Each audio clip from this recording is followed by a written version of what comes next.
Среќните пензионерски денови му траеле кратко. Само една година по пензионирањето ја дознал диагнозата што целосно му го променила животот. Повеќе од половина работен век го поменал во индустријата, додека работела фабриката каде што се вработил како млад. Не куртулил од толкањето ни социјалната мизерија на транзицијата. Се додека не го нашал спасот во комуналните услуги. Сигурна плата, осигурување, почитување на работното време, целосно исполнети работнички права, освен едно. Се работело на отворено и често во екстремно загадени услови, особено во зима. Па сега, чувствуваме.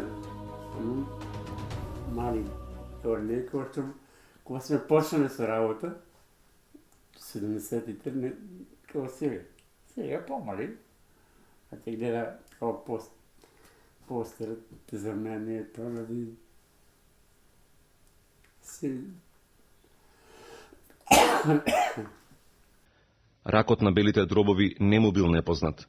Некои негови колеги воопшто не ја дочекале пензијата. Затоа веднаш знаел што го очекува кога ги слушнал лекарските наоди.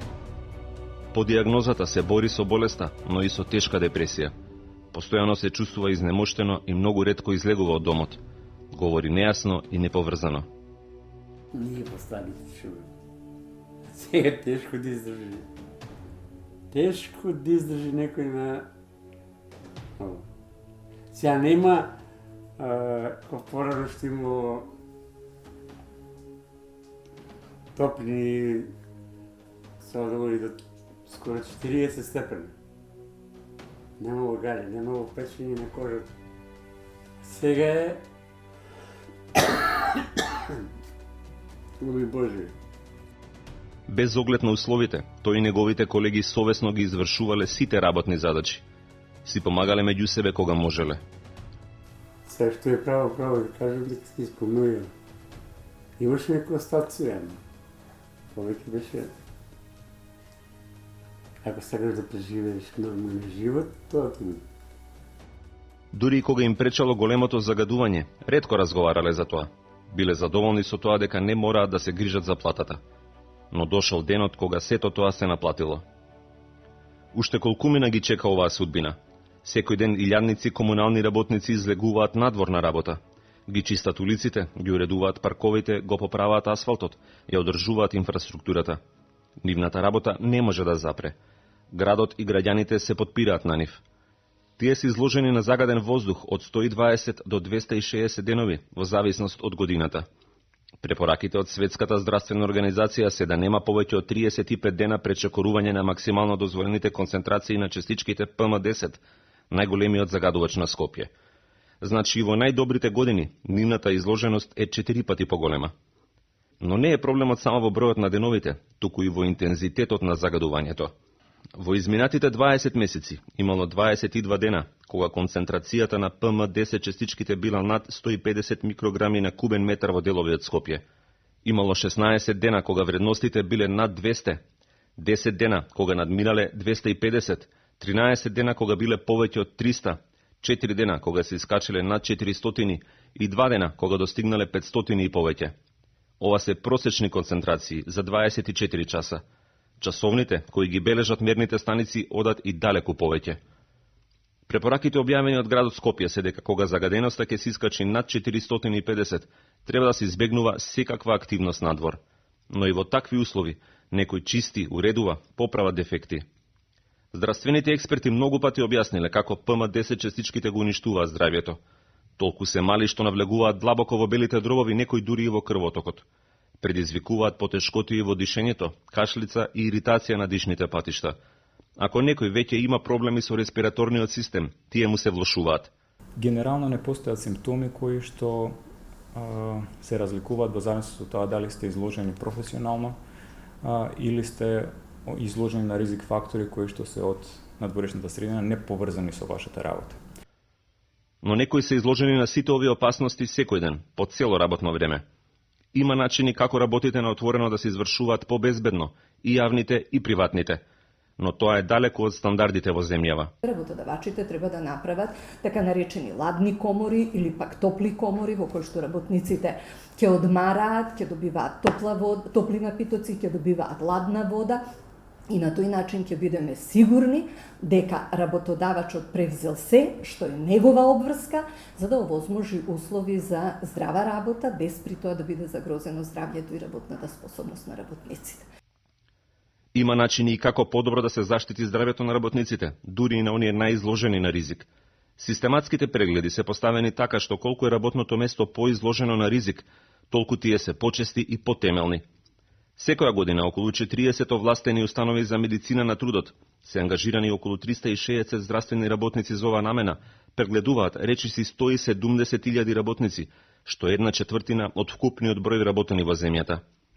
Во 2017 година, кај речиси половина било утврдено дека здравјето им е нарушено, но за само 1% е оценето дека веќе не се способни или имаат нарушена способност да извршуваат својата работа. Но не е дека безбедните работни места го подобруваат просекот. Дури од посебните прегледи кај 45.000 работници што работат во услови на зголемен ризик по професионалното здравје, од кои 15.000 работат во неповолни микроклиматски услови, резултатите се слични. Кај 2% била утврдена ограничена работна способност, а кај 0,6% дека веќе не се способни. Дали работниците се извонредно силни и отпорни, или со прегледите не се наоѓа се што треба да се најде? Нашиот пензиониран работник добро се сеќава на својот последен систематски преглед. Ти заврши преглед, ќе ти каже све, ти што имаш болки ќе ги осрнеш, ако сакаш да работиш, ако не, болување, знаеш кој ти се платила? Никако. Ако работиш работа, ако не, исто како се. Не е секогаш лесно да му се соопшти некому дека е неспособен да извршува својата работа. Во економските услови во кои што живееме, луѓето повеќе се грижат за обезбедувањето екзистенција, отколку за заштита на здравјето. И тука се наоѓаме во една ситуација во која што честопати треба да ги имаме предвид и социјалните аспекти на работењето, финансиските, економските, семејните елементи и во тоа сме принудени да правиме многу компромиси во кои што нема да направиме социјални, семејни, економски и не знам какви проблеми, а сепак ќе го заштитиме здравјето на работникот. Поради тоа и ретко се пријавуваат работните услови неповолни за здравјето. Судската пракса е полна со случаи во кои работници барат одштета откако настрадале во некој конкретен инцидент, но не си ја бараат правдата поради хронични заболувања што ги добиле бидејќи биле постојано изложени на лоши работни услови. Има начини како да добијат правна сатисфакција, но незнаењето, недовербата во системот и стравот од скапи судски процедури се меѓу можните причини што ги одвраќаат од тоа. Ке се направи медицинско вештачење, се има лекари од соодветна здравствена дејност, за докажување се докажува, меѓутоа сметам дека има повеќе пречки кои што ги обесхрабрува луѓето. Значи, една од основните е тоа што не знаат луѓето дека непочитување на препорака, работење во небезбедни работни услови, работење на високи температури и слично, мислам, голем дел не знаат. Сега секоја чест на исклучоците. Голем дел не знаат дека постои такво право кое што за нив е уставно загарантирано право. Да не навлегуваме во законската регулатива, значи уставно загарантирано право е да бидат работниците заштитени на работното место.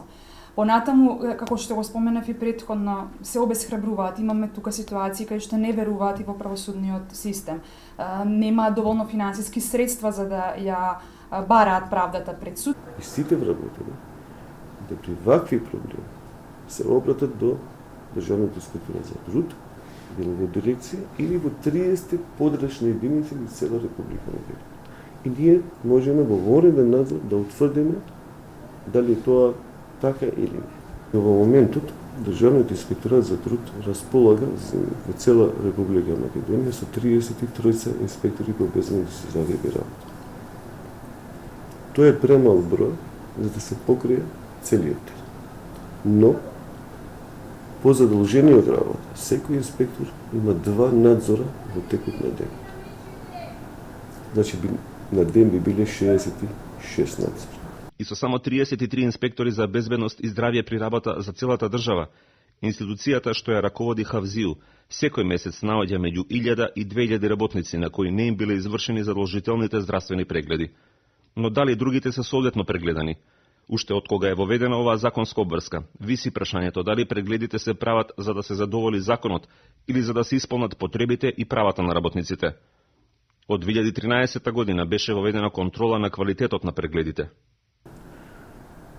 Државниот инспекторат за труд врши надзор заедно со Државниот здравствен и санитарен инспекторат.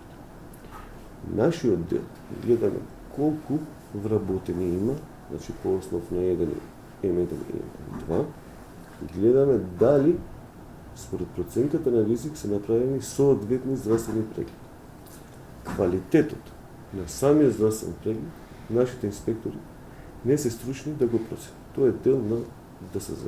Во периодичните извештаи на Државниот санитарен и здравствен инспекторат нема податоци за извршените контроли на квалитетот на систематските прегледи. Како дека доколку сакаме да утврдиме дали постои некое заболување поврзано со работното место, единствениот начин да го утврдиме тоа е да го следиме здравието на вработените. Често пати ја давам на аналогија каде што како деца имавме еден, барем јас сум живот, имавме еден цртеж кој го спојувавме, точките ги спојувавме и на крај добивавме една фигура. Тој цртеж, ако го пресликаме во годишните прегледи, всушност што се прават или на 24 месеци за одредени професии, ќе утврдиме дека сликата за здравствената состојба, поточно влијанието на работното место врз здравието на работникот, ќе ја добиеме тогаш. Доколку имаме податоци само кои ги правиме заради инспекција, тоаш ќе имаме податоци само заради инспекција. За министерката Мила Царовска, системот во оваа област е поставен и треба да функционира. Македонија треба да знаете дека е една од ретките земји каде што имаме толку чест систематски преглед. И тоа е добрата наша страна.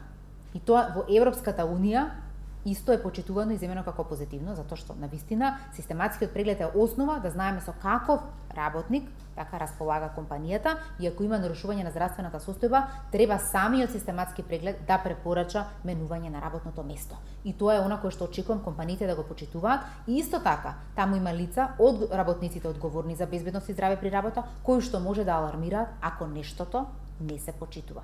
Светската банка пресмета дека 1350 луѓе во Македонија годишно ги губат животите поради загадениот воздух. Климатските промени може да го влошат овој проблем. Дождот, како најголем прочистувач на ПМ10 частичките, ќе го има се помалку во Скопската котлина. Според истражување на НАСА, во одредени услови и самите частички може да влијат за да се намалат врнежите. Земајќи го сето тоа предвид, ако не се подобри заштитата од загадувањето, заштитата при работа при неповолни микроклиматски услови, како и квалитетот на прегледите, се помалку работници на отворено ќе ја дочекуваат својата пензија и се пократко ќе уживаат во неа.